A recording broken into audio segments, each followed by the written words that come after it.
What's up, YouTube? Poor.Mans.Podcast back with another video. Today's video is going to be Single Mother Tells Abba the Dark Truth, alright? Y'all gotta listen to this video because she goes off. It's about 14 minutes long and y'all know I be ranting, so I am going to let it play out a little bit before I give my input. But what she has to say is very important for people to hear about single parenthood, alright? Before I get into the video though, I gotta do the YouTube stuff. The goal is 30,000 subscribers by June. It's a crazy goal, it's a big goal, but it's my goal, all right? And the only way I'm going to get to my goal is if you give me the HBO special. Do you know what the HBO special is? That's the Help a Brother Out special, all right? So go on and Help a Brother Out. Hit the like and the subscribe button for more content. I'm going to give y'all a second to do that. All right, now let's get to the video. Single mom tells Abba the dark truth about single motherhood. Let's see what we got to say. Let's see what she's going to say. So I know that you actually watched our video. You were also there during the live where we were kind of talking about the topic, correct? I was, yeah. And for you, when you were there during the live, basically we were talking to a bunch of ladies who said that they wanted to raise a kid by themselves and they were excited. And I know that you yourself, you're a single mom, so I kind of wanted to get your perspective on it just because I felt like it's always kind of good to hear from different folks. And so what did you think about that whole discussion? People wanting to raise kids by themselves, their attitude in regards to it. Like, what did you think when you were listening to it? Well, at first I thought we need to put some more respect on our names because it's not easy at all. I don't know. There wasn't a single mom there that said that they would do that. It was only people that didn't have any kids, right? Right. What it is that they're missing? Because I hear like, oh, if you got a village or, you know, all this. Oh, I was going to touch on that. Yes. That shit irked the shit out of me. Okay, first of all, when we think about that whole, what that means, it's like, it's a different community. It's not like our Western community. When you say we have a village, it's completely different, right? They're intertwined and they're helping each other in a way that we North Americans don't do that. We're completely separated by our lives and our jobs and our homes and where we live, etc. So people might make the most promises to you when you got a little sucker in your stomach, but trust me, those 3 a.m. wake up calls and the postpartum depression and the colicky babies that cry, your village is not going to be there. They're going to be sleeping because they have to go to work. You might want to be a single parent, right? But are you going to be single forever? Because it's just like, you think you're just going to decide to date and just bring somebody into your house and just like, okay, this is my child, love them. That's not how it works. There's complications and dynamics. It's not the same kind of love as if you were with the father. Well, but when I wanted to be in a relationship, the biggest issue is trying to bring everyone together because that person's not going to want to parent the way you want to. Your kid's not going to want this random ass man that all of a sudden you're in love. Okay, that ain't my fucking daddy though, right? So... That's facts. That's real. Though. But am I wrong? No, you're not. How about I tell you, just to feel like, yo, I got my dad's back, I'm going to reject him outright because I'm loyal to my dad. No one's going to replace him. So sometimes there's even resentment that builds there where it like puts a strain on the person trying to come in, right? Exactly. And then he's going to be like, listen, I ain't trying to friggin' fight my whole life with this little motherfucker. I love you, not him. Right? Or her. So it's this thing. And then on top of that, you're dealing with responsibilities that person you're bringing in, they don't have those same responsibilities. It's not their kid. So you want to be, and another, I can go on forever. So you want to be working, you want to be a partner to this new partner. You want to be a parent that's fair and emotionally fulfilling. You want to be able to give back to yourself and have your own time. It's impossible to do that everything equally, even if you have the father there. So if you're by yourself, to think that you're going to be able to give yourself and your child everything. And the other thing that people don't consider is like, yeah, I make a lot of money. So it'll be like, listen, oftentimes the issue isn't even the money aspect. Sometimes it's just time. And that's what it is most of the time. I don't really hear kids too much being like, bitch, you didn't buy me Teddy Ruxpin. And but everything's...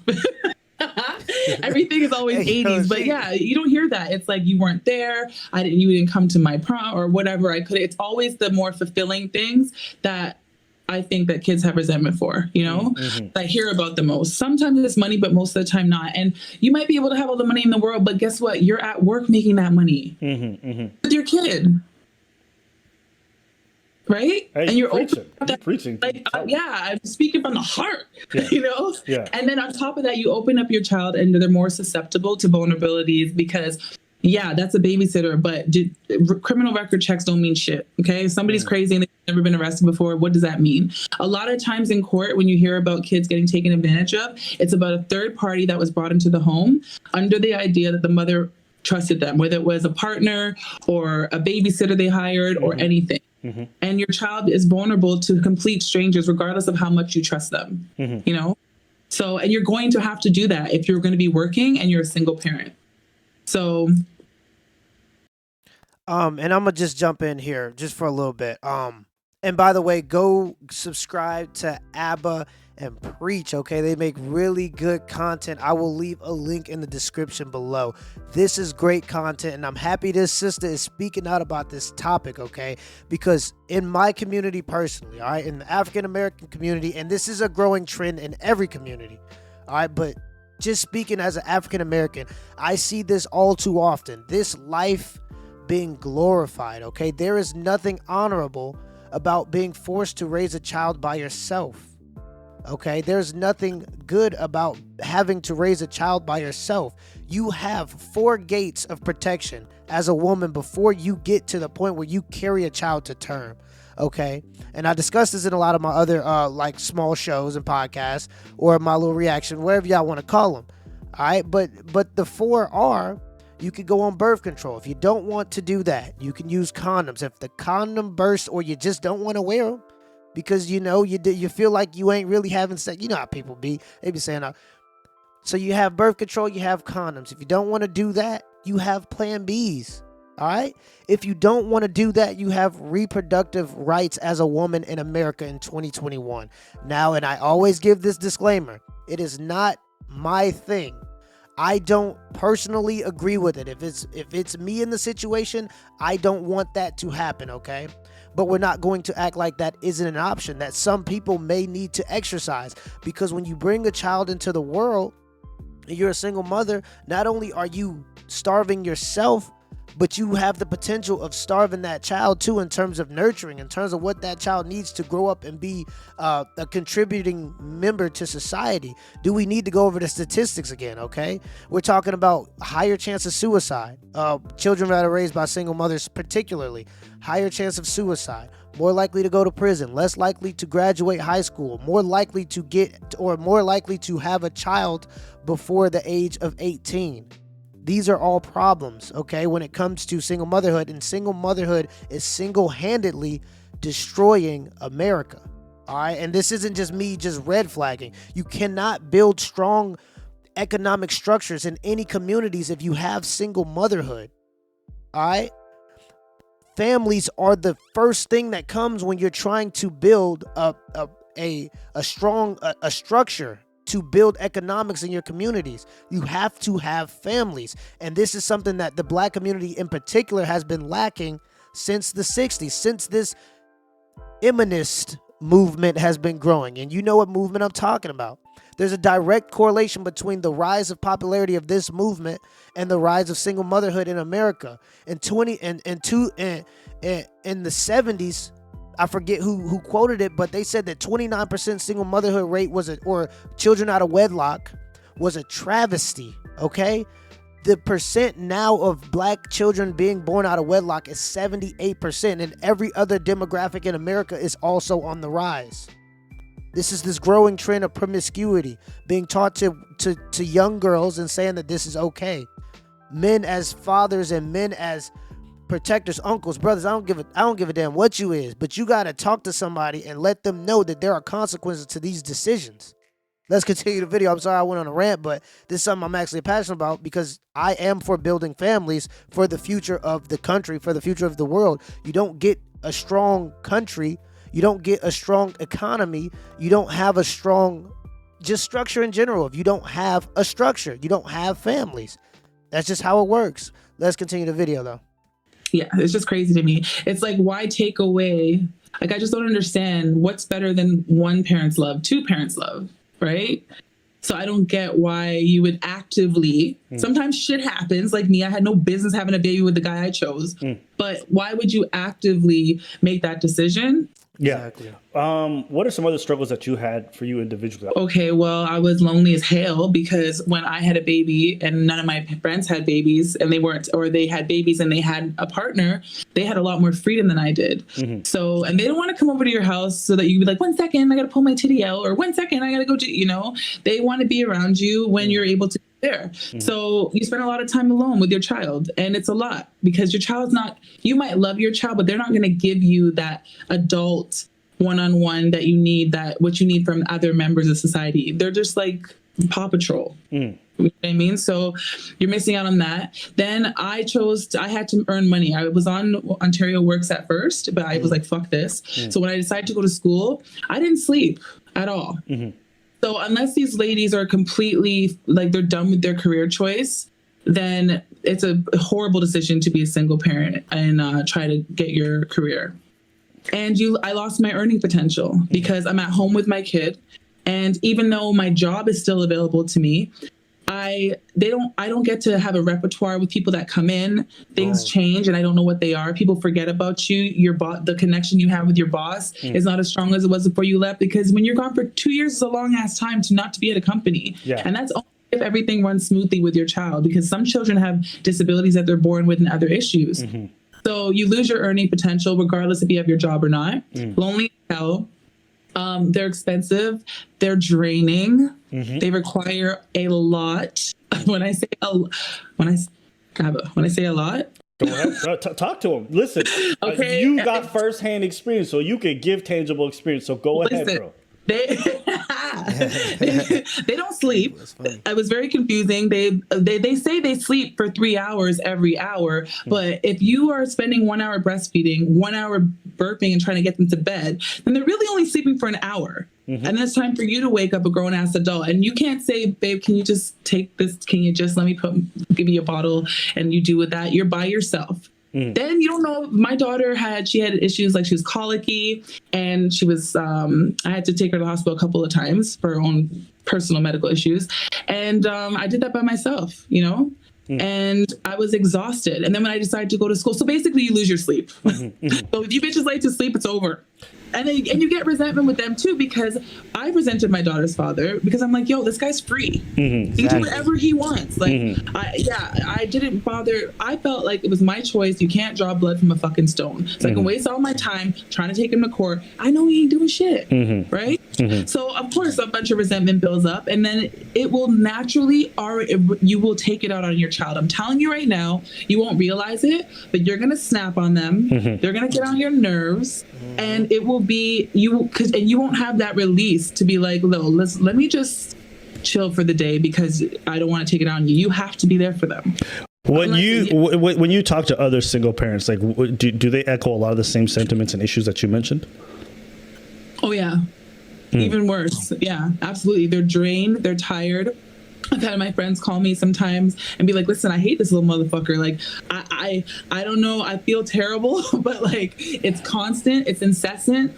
They're just crying uncontrollably. They hate the way their body looks. Their hormones are all messed up. Cause you have to think your body goes through the biggest change it's ever going to go through in its entire life. And she's really diving in now. Okay. If you've listened to this point, because I know a lot of people got the attention span of a chicken sandwich, okay? So I know a lot of people then probably went on and did whatever, watched the next video, whatever. But if you've made it to this point, there's no reason why you don't understand how hard it is to be a single parent. She's diving into it. She's really getting into it. The life that people glorify. She's talking about her social life. It's going to take a toll on a woman's social life. And this is and so all those little trips to Miami you see these single mothers doing, I be seeing these single mothers, they barely even got their child a date. They're booking the tickets before they find a person to take care of their child while they're gone. Okay? They're booking the tickets to go to Miami for a weekend and trying to act like they're balling. It's $150 to go to Miami round trip. Who are you kidding? You're gonna get there Friday night. All right. Then you may go out Friday, Saturday, and then you're coming back home on Sunday. Y'all be trying to act like y'all balling with these $150 trips going to Miami. And y'all ain't even got a daycare for y'all kids. Like, you see what I'm saying? Like, this is the kind of, because y'all want to go out and try to compensate for your negative body image. That's what these women are doing. They see themselves as horrible. They feel like a piece of. They feel horrible because they got pregnant by a bum, and that's what she's talking about. But at least she's talking about it in a regretful way. She's warning women about the future that they may have if they don't be careful with who they choose to lay down with. It's that simple, and that's why I really appreciate her for coming on Ab and Preach on this major platform and talking about this, because this is important for not only women but for men to hear too. All right, because she also talks about how you begin to resent the baby father. And you begin to have this emotional outburst. She talks about how hard it is to discipline or to step in the family if you are trying to be a stepdad. And this is why I tell men, don't date women don't date single mothers. All right, this is why I tell men, do not date single mothers, because it's going to come with a certain resentment, because she's already had a man leave her life in her most vulnerable position. She's going to have abandonment issues off the rip. That's just coming into the game. Then you got to talk about what the kid's going to bring to the game in terms of the kid just resenting you because you're not the kid's father. Okay? And you got to tiptoe all the time. And for a single mother, her child is always going to come before you as a man. All right? So you're going to be pretty much raising another man's child. You're going to be raising another man's legacy that will not appreciate your sacrifice. And at the end of the day, I'm sorry, but if the child could appreciate your sacrifice if they grow up to the age where you start to appreciate a father's sacrifice. Because a lot of kids don't appreciate a father's sacrifice until they get older and they realize the discipline actually formed them as a person. And I know I didn't appreciate everything my dad did until I got older and I realized it shaped me as a person. But if you don't get them to that age in terms of taking care of them, by the time this woman leaves, everything that you will have worked for and invested into that child and this woman that isn't yours will be gone. It's a lost investment. All right. So that's why I tell men, don't date single mothers. And she's expressing all of the same issues. She ain't telling y'all to not date single mothers, but she's pretty much telling y'all don't date single mothers. It's a wreck. It's a train wreck.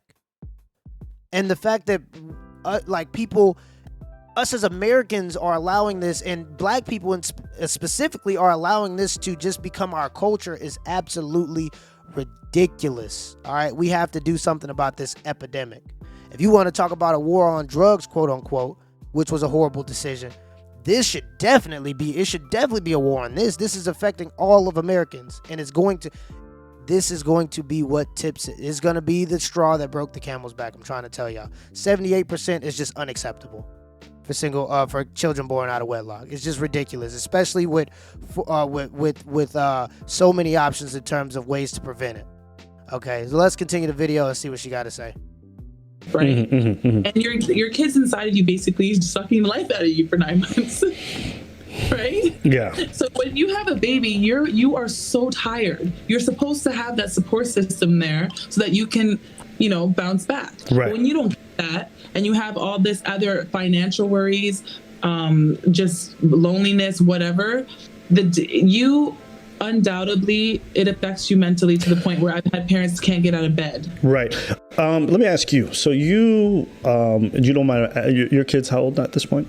17, yeah. She's 17. Oh, yeah, and have there been moments even now as she's grown older that have been maybe a bit awkward or difficult due to you being a single mom, or due to just the situation with the father and stuff like that? Yeah. Well, for me, for my daughter and her father, I don't, even though I have my issues with him, they're not her business because I chose him. So I don't talk shit about him. Right. And I don't, if they want to see each other, that's fine. They have FaceTime, they talk, whatever. Right. But I do know parents. I'm sorry, I'm gonna jump in real quick just to say this. Ladies, keep that energy. Understand that this is the person you chose. If he's a horrible person, that's the person you chose to give the most valuable gift you have to give to humanity, and that is your womb.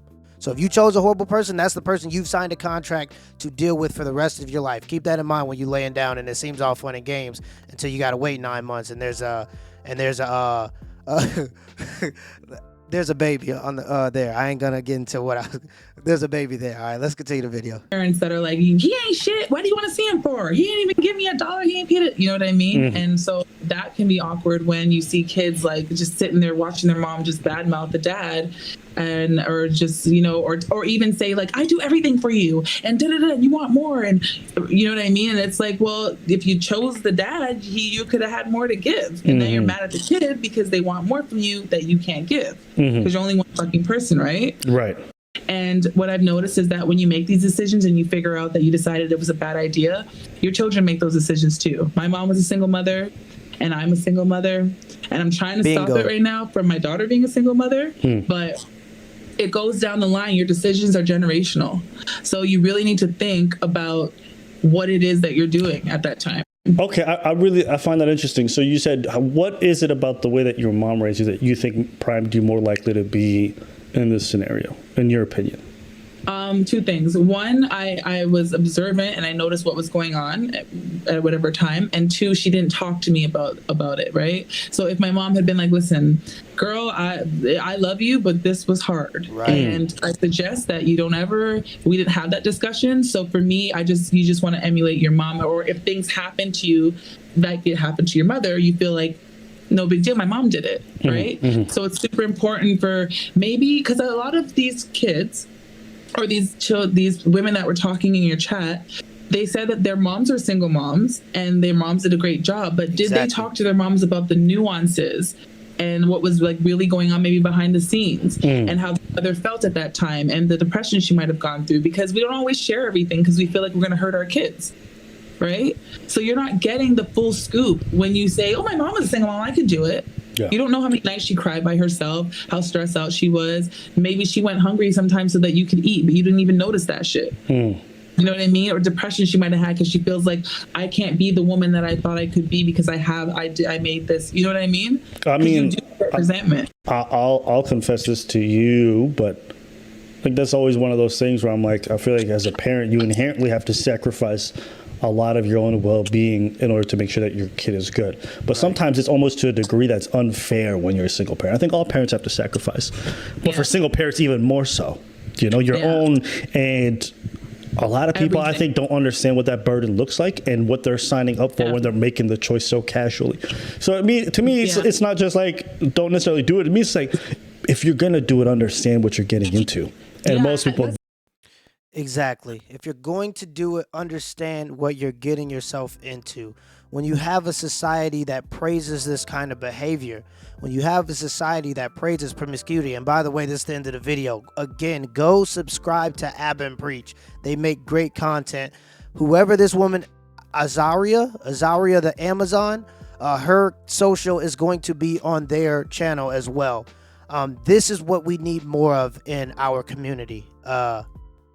And I know they're not necessarily from America, but still, either way, this is what we need. We need to see black faces talking about these problems because it has affected the black community disproportionately to every other community, although it is starting to affect every other community as well. But she goes into a lot of things that I like to touch on, and she talks about it being generational. Okay, and like I said earlier, when you're raised by a single mother, for the girls that are raised by single mothers, they are taught to be hard. They are taught to bear more responsibility than they should, while the young boys are allowed to be children and have no consequences for what they do. The mother is always there to coddle these boys. Okay, if they get in a fight at school, she's there to yell at the principal instead of to yell at the boy. You know what I'm saying? And yeah, statistically speaking, if you are raised by a single mother as a girl, your chances of being pregnant before the age of 18 is higher. Okay, and why is this? Why does this happen? Because women are naturally empathetic, okay? Women are empathetic beings. So when a mother has already went through this before, and then her child at 15 years old, 16 years old, and she's never had this conversation with her child because maybe she's too busy, maybe she doesn't want to discuss it, maybe she doesn't understand the importance of it. I'm not sure why. But she doesn't have this conversation with her child. She doesn't get her child on birth control when she's at the age where she's going to start having sex. She doesn't want to talk about sex. She wants to ignore it as if teenagers aren't having sex. Okay. And when she comes with that baby and says, Mom, I'm pregnant, this and this and that, what am I going to do? The mother, because she's naturally empathetic, is going to say, because she's been through it and she's empathetic, she's going to say, it's okay, baby, we can do this. All right. It's going to be hard, but we're going to get through it, this and this and that. But there is no source of logic in this situation, and this is why it's repetitive. And I know of a situation very recently in my life where this has happened. Okay, the girl came over. She was talking to her mother, and she was telling her she didn't want to have the child, and the mom kind of wanted her to have the child, so she ended up having the child. And they weren't even there, or they weren't even at that point in their life where they should do that. People have to understand that a child is a $250,000 investment. Okay, it takes an average of $250,000 to raise a child from 0 to 18 years old. So you can't be broke and then going out and saying, "Oh, I'm gonna go buy a Lamborghini." That's pretty much what people are doing. When you're in a bad predicament, when you're already poor, you're waking up and you're saying, "Oh, let's go buy a Lamborghini." That's what you're doing when you have a child. And a Lamborghini would probably be better because it ain't as stressful. It ain't gonna cry. You know what I mean? At least you can look cool in one. But on a serious note, though, there is no logic in these households when they don't have a father to balance that structure out.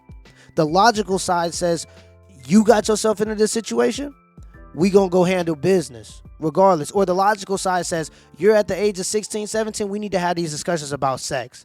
Because I know little boys is gonna be all up over you, this and that, we need to have these conversations now. So let's get you on some birth control or teach you the importance of condoms, or you have the ability to come to us and tell us if you need a plan B, or you could go talk to your mother and tell her that you need a plan B because these are things that we have to do now because you're of that age and you have to do this responsibly if you're going to take part in this, and teach them the consequences. They don't have that logical side in the family. So it just goes unseen and it goes unheard, and then you have another generation and it just keeps repeating. All right, people. Dads, brothers, uncles, whatever, we have a responsibility in this. We have to teach sisters, little sisters, daughters, nieces, whatever it may be, the importance of this situation. If you have friends that are parents, you have to tell them that it's important for them to have this conversation with their kids. If you have friends that are in any situation, anytime there's kids involved that are coming to visit this age, this should be discussed, because even in sex ed, they don't teach you the harsh reality of what it's like to be a single parent. And I'm not even just talking about single mothers, just a single parent in general. All right, you're the poorest demographic. All right, you're the poorest demographic in the country the moment you become a single mother. And if that ain't disadvantage enough, I don't know what is. Your social, she already covered it. Your social life diminishes. Okay, you're all hormonal. You hate the way your body looks. There's no one there to comfort you. There's no one there to help you. Need I continue? Again, guys, go subscribe to Abba and Preach. I am going to have a link in the description below to the rest of this video if you guys want to finish it. This is great content. Big ups to Abba and Preach for this one. Azaria, I'm probably butchering your name. Azaria, the Amazon, you are heaven sent. And if there are going to be single mothers, they need to be like this, because she is willing to understand that her situation was the consequence of her decisions. And that's super important. The accountability is super important to get rid of this problem. Till next time.